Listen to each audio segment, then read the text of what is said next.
Remember when you'd sit down for what looked like a hospital drama and end up 2 hours later completely stressed out, absolutely not regretting any of it? Well, that was ER. NBC's medical drama ran from 1994 to 2009 and spent most of that time being one of the most watched shows on television. At the center of it all was a cast that reads like a who's who of people that you know very well. George Clooney as Dr. Doug Ross, Noah Wyle as Dr. John Carter, Julianna Margulies as Nurse Carol Hathaway, and Anthony Edwards as Dr. Mark Green, holding it together while everyone else around him was actively falling apart. Now today we're going to count down 15 weird facts about ER that you probably never knew. And stick around for number one, because running the most stressful show on television for 15 seasons takes a lot more scrubs than you think. Like, a lot more. But before we get into it, hit that like button and subscribe. It helps more classic TV fans find us. All right, let's go in for vitals and get checked in. Number 15. The pilot was filmed somewhere that nobody wanted to be after dark. Before ER became a high-speed production machine, it started somewhere considerably less polished. The pilot was filmed at Linda Vista Community Hospital in Los Angeles, a real hospital whose emergency department had shut down in 1989. Followed by the full building in 1991. The decision made practical sense before it made aesthetic sense. Building a full trauma center set from scratch for a show that hadn't been officially greenlit yet, well, that would have been very expensive and pretty optimistic. Using an actual abandoned hospital saved the money for the complex Steadicam work that defined the pilot's look. But here's the unsettling part. When Linda Vista closed, the staff basically walked out. Patient files stayed opened on counters, beds sat half-made, equipment was left where it was last used. Nobody had bothered to clean it out, which meant by 1994, the ER crew was filming in a building that had been frozen mid-shift for 3 years. And that's before the rumors. Linda Vista had developed a reputation over the years as one of the most notoriously haunted locations in Los Angeles. A reputation solid enough that ghost hunting shows would later spend entire nights there on purpose. Various film crews who used the building reported things they couldn't comfortably explain. And the ER crew? Well, they mostly kept those observations to themselves, which is somehow not more reassuring. The show eventually moved to purpose-built sets that gave the production full control over every corner of County General. But the version of ER that introduced the world to the show, the one that had to convince everyone that the show was worth watching, was filmed in a closed hospital where the furniture was still there because nobody had ever bothered to move it. Number 14. Noah Wyle was sicker than the patients he was treating. Noah Wyle filmed one of the most celebrated hours in television history with mononucleosis and a 104-degree fever. He said in interviews that he was hallucinating on set, genuinely wasn't sure if he'd make it through the night, and finally turned to the show's medical consultant, Dr. Joe Sachs, and asked him for anything that would keep him upright. Sachs looked around a set that was already stocked with real IV equipment for the show itself and essentially shrugged. He hooked Wiley up to a bag of saline, told him to tuck it in his lab coat pocket while filming, and hang it back on the hook between takes. Wiley did that all night. The episode itself was a pressure cooker. Long, continuous Steadicam takes, a cascade of medical errors spiraling through one emergency, instruments passed hand to hand so the camera never had to cut away. One blown mark, and the take was gone. They pulled it off anyway. Love's Labor Lost won 5 Emmys, more than any single episode in the show's 15-season run. TV Guide later named it the third greatest episode in television history, and director Mimi Leder's work on it was strong enough that Steven Spielberg personally noticed her, tapping her to direct The Peacemaker in 1997 and Deep Impact the year after. Dr. Carter looked exhausted and overwhelmed that week for a reason. Noah Wyle wasn't playing a character barely holding it together, he was just describing his Tuesday. Number 13. That time Tarantino took over the hospital. In May of 1995, Quentin Tarantino, Oscar statue still warm from Pulp Fiction 2 months earlier, showed up to direct an episode of ER, a network medical drama on NBC. The episode was called Motherhood, the penultimate episode of Season 1, and it happened because George Clooney, who had just been cast in Tarantino's From Dusk Till Dawn, suggested him for the job, which is a perfectly normal way to staff a hospital staff. Now, Tarantino didn't write the script, but he absolutely left his fingerprints on it. Writer Lydia Woodward said that she deliberately tried to gross out the script once she heard that he'd be directing. Extra blood, uglier procedures, a gang member's ear getting bit off, and a direct Reservoir Dogs homage. Tarantino himself shot most of his scenes in single takes, not for efficiency, but specifically to prevent NBC editors from cutting around his vision. No backup angles meant no interference. The network got what he gave them. And then came the touches only he would add. A rooftop scene where Carol and Susan sit barefoot in black sunglasses that felt comfortably more Pulp Fiction than County General. Guest spots for Tarantino regulars like Kathy Griffin from Four Rooms, and a $30,000 directing fee that NBC clearly considered a bargain. The gamble paid off. Motherhood became the highest-rated show of the week, beating both Friends and Seinfeld head-to-head and pulling in more than 33 million viewers. The episode didn't turn ER into a crime thriller, it just made one night feel slightly more unpredictable than anyone had planned for. Number 12, ER randomly walked into Friends and nobody questioned it. In 1995, NBC looked at two of its biggest freshman hits and decided that the most reasonable step was just to combine them. George Clooney and Noah Wyle show up in the Friends Season 1 episode, the one with two parts, Part 2. Playing doctors. Not Doug Ross and John Carter, technically. Clooney was Dr. Michael Mitchell, and Wyle was Dr. Jeffrey Rosen. Different names, but same white coats, same energy. Close enough that the whole thing felt like ER took a wrong turn and ended up in a coffee shop. The setup involved Monica and Rachel, who had already committed light insurance fraud by swapping identities, going on a double date with two doctors. Now, what followed was the women arguing with each other for the entire evening, while Clooney and Wyle sat across the table looking like two men who regularly dealt with trauma patients and were somehow less prepared for this.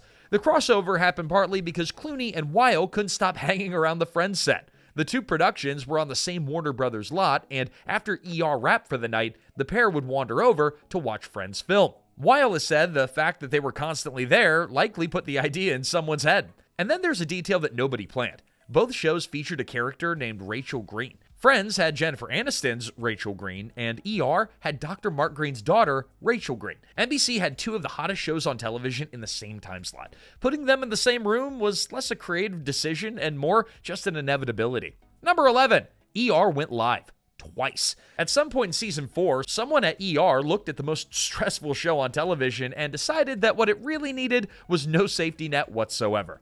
The season 4 premiere, titled Ambush, aired on September 25th of 1997, live, as in no cuts, no reshoots, no fixing anything in post. One mistake and millions of people saw it happen in real time. And because doing that once apparently wasn't enough, the cast performed the entire episode twice. Once again for the East Coast, and then again 3 hours later for the West Coast. Same script, same chaos, double the stakes. Now, to make the format work, the episode was framed as an in-universe documentary, a camera crew scripted to follow the doctors around County General. It was a smart call because it explained away the handheld cameras and gave the whole thing a raw and unpredictable energy that actually fit. They ran 11 cameras total, 5 of them handheld, and none of them had the usual Steadicam polish that the show was known for. A pre-filmed backup version existed in case something went catastrophically wrong, but it was never needed. And then there's Alex Kingston, who chose this particular moment to make her series debut as Dr. Elizabeth Corday. Now, most actors get a few quiet episodes to find their footing on a new show, but Kingston's first day was a live broadcast to millions of viewers, with a second performance 3 hours later, just to make sure. They pulled it off, twice, in one night. Most shows spend years building a reputation, and ER spent one evening reminding everyone exactly what it was capable of. Number 10, Noah Wyle stopped acting, and he became the Doctor. Now, after years of watching Noah Wyle play Dr. Carter, it's easy to assume the medicine was just all smoke and mirrors. Then, the show went to Africa to film a storyline on location in South Africa's Kalahari Desert, and things got real in a hurry. An on-set medic collapsed from the heat. It was a medical emergency in the middle of the desert, with an unconscious medic and a crew full of people who were definitely not doctors, except one of them had spent years playing one. Wyle didn't hesitate. In his own words, I stuck him with a 14-gauge needle and revived him with a bag of saline. And then I did 3 or 4 more that day. That's a direct quote. He wasn't kidding. He inserted a functional IV correctly and then did the same thing several more times that afternoon as the heat kept taking down the rest of the crew. Now, to be clear, this was not a scene. This is just an actor, a real needle, and the muscle memory of years' worth of fictional emergencies that turned out to not be entirely fictional after all. Wyle has said that he picked up roughly a dozen emergency room procedures over his time on the show. Enough, in his words, that he believes he could actually have earned a degree. Based on how that afternoon went, that's hard to argue with. Dr. Carter would have handled it the same way. That's probably not a coincidence. Number 9, the wardrobe department never got a break. Now, unlike other TV productions that treat their costumes like an investment, clean them, protect them, rotate them carefully, make them last, ER went through an estimated 130 4,000 sets of scrubs over 15 seasons. That's not a wardrobe department, that's a supply chain. The reasoning was pretty straightforward. If a scene got messy, and on ER, scenes got messy constantly, those scrubs were done. Blood effects, simulated fluids, full trauma chaos. There's no pulling them out of the wash next week and just hoping nobody noticed. Once they were hit, they were gone. The costume department essentially operated on the same logic as the show itself.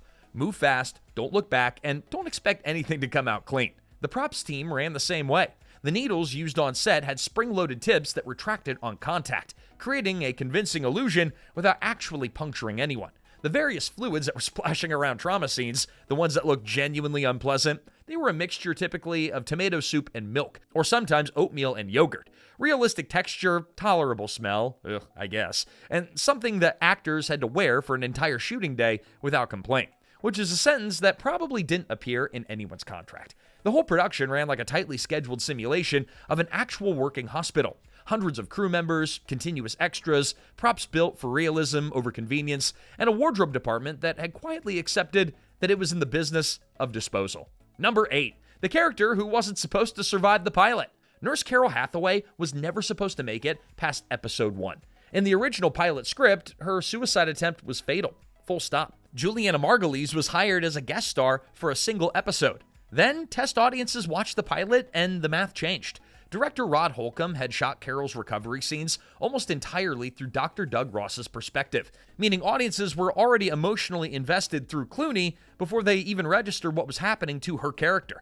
Losing her didn't land as a dramatic choice. It landed as a problem, and producers started rethinking things quickly. Here's where it gets interesting. In the original footage, Dr. Susan Lewis clearly states that Carol is brain dead, except that Sherry Stringfield happened to have a clipboard in front of her mouth when she delivered it, which meant that the audio could be dubbed over without a single frame of new footage. She's brain dead quietly became, she's going to be okay. And the show moved on like nothing had happened. Carol Hathaway survived. She stayed for 6 seasons and became the emotional core of the entire series. Julianna Margulies went on to become the only cast member to win an acting Emmy during ER's original run. Hey, quick pause. If you're enjoying this one, hit that like button and subscribe. And drop a comment below. Who's your favorite ER character? There's always a strong opinion on that one. All right, let's get back to the countdown. Stat. Number 7. ER took 20 years to get out of the waiting room. Now here's something that genuinely sounds made up. ER didn't start in the 90s. It actually started in 1974. Michael Crichton wrote the original screenplay called EW, which was short for Emergency Ward, based on his time training as a medical student at Harvard. The dialogue was fast, the jargon was real, and there was absolutely no hand-holding for the audience. Studios read it and essentially said it was too technical for regular viewers to follow. Then, they shelved it for 20 years.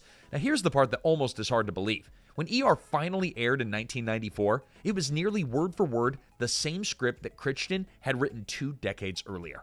Hollywood spent 20 years telling him the script was broken, and it turned out that the script was fine the whole time. So what changed? Dinosaurs, mostly. After Jurassic Park became a phenomenon in 1993, Steven Spielberg, who had read the ER script years before and had actually been circling it with Crichton since the late 80s, came back around. He decided that the material was too dense for a feature film and better suited for television. And then he went a step further. Spielberg signed on as an executive producer for season 1 and used his Amblin Entertainment to bring in John Wells as the showrunner who would eventually run the operation for years. Now, having the guy who just directed Jurassic Park attached to your new medical drama tends to get a network's attention. NBC ordered 6 episodes.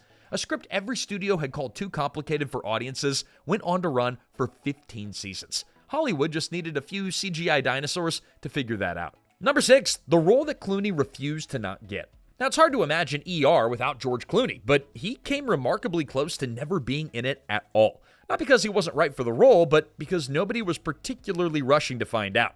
Clooney had plenty of TV experience by 1994, but what he didn't have was a room full of producers that were eager to get him in front of a camera. So on only the second day that the ER production office was open, he showed up anyway, unannounced, uninvited, and apparently in no hurry to leave. Executive producer John Wells eventually gave in and let him read, which I guess is one way to get an audition, but the resistance didn't stop there. Executives tried to talk him out of it, with Warner Brothers president Les Moonves unenthusiastic about Clooney taking what he viewed as a second lead role. There were other projects available under his existing contract, but Clooney ignored all of it. Once he got the script, Wells described him as being like a dog with a bone, completely locked in on Doug Ross, convinced the character was the right vehicle, and unwilling to seriously consider anything else. The audience settled it. Former NBC president Warren Littlefield recalled people in the room crying as it became clear what they were watching. Clooney became the first person officially cast on the show. The guy who had to physically refuse to leave a production office until someone handed him an audition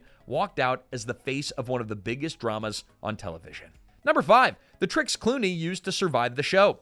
Now, before George Clooney was accepting Oscars and was like the Nespresso spokesperson or whatever, he was just trying to survive ER's medical dialogue, which reads a lot less like a TV script and a lot more like someone dared a pharmacist to write a thriller.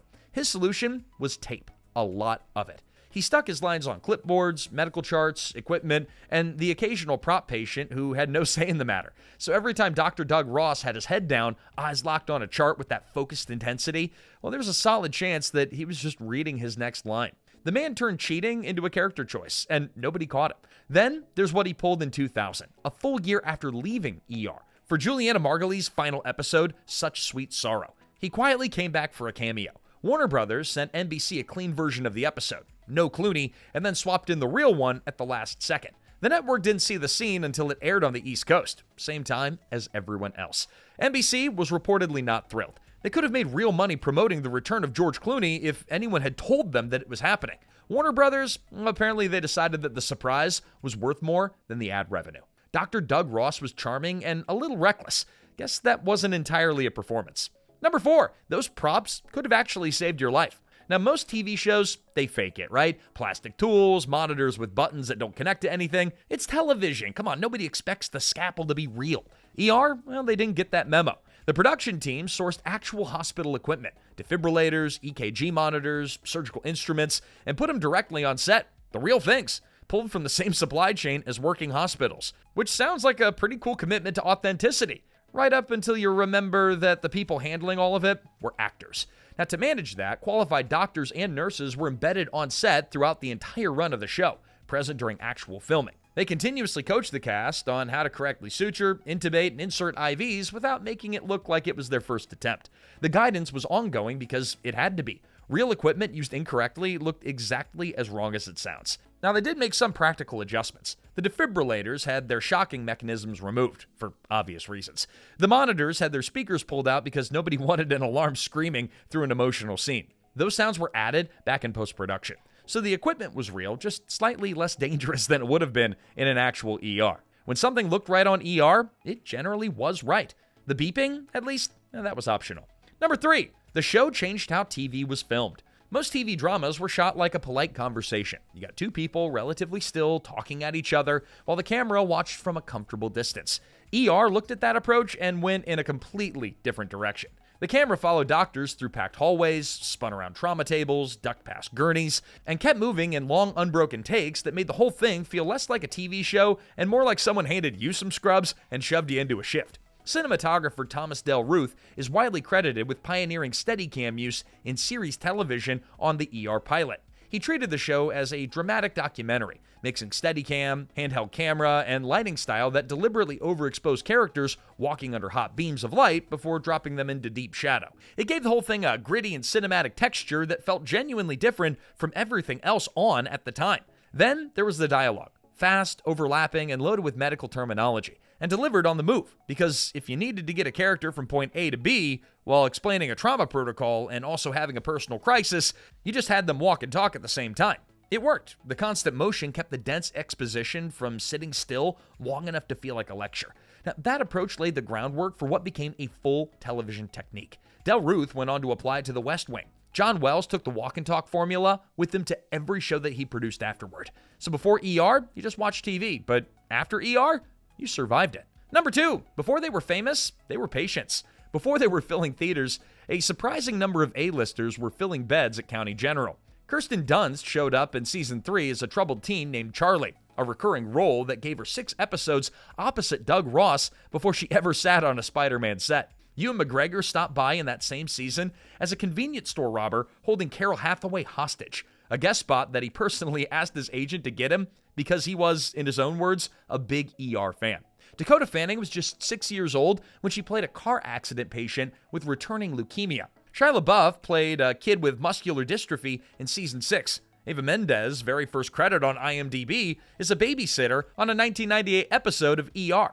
Now the list keeps going. Bradley Whitford before The West Wing, Taraji B. Henson years before Empire, Kristen Davis a few years before Sex and the City, playing a woman trying her luck with Doug Ross, Anton Yelchin at 9 years old, Nick Offerman, James Cromwell, John Mahoney.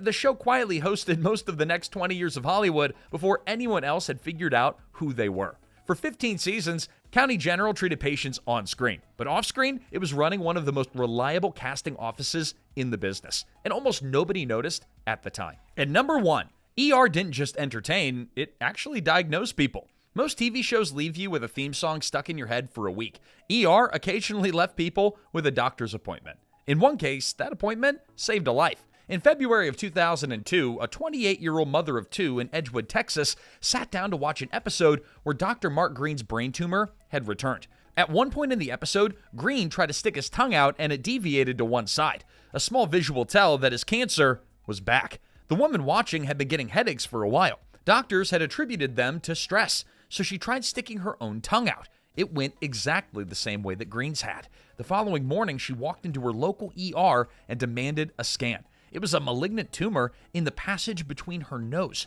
close to her spinal cord. Without detection, doctors told her that she would have been dead in 2 weeks, but instead, she had a successful surgery and therapy and was fine.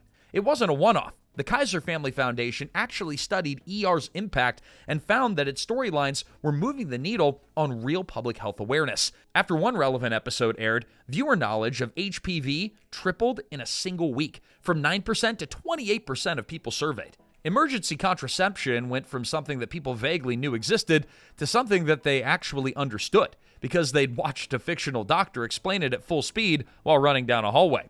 Now, part of what made that possible was how seriously the show treated its own medicine. The jargon was real, the procedures were researched, and medical professionals constantly ranked it among the most accurate dramas ever produced, even accounting for the fact that TV patients survived resuscitation at a rate that would make any actual ER doctor raise an eyebrow. A show about a fictional hospital occasionally sent real people to real ones. That's a reach that most television never gets close to.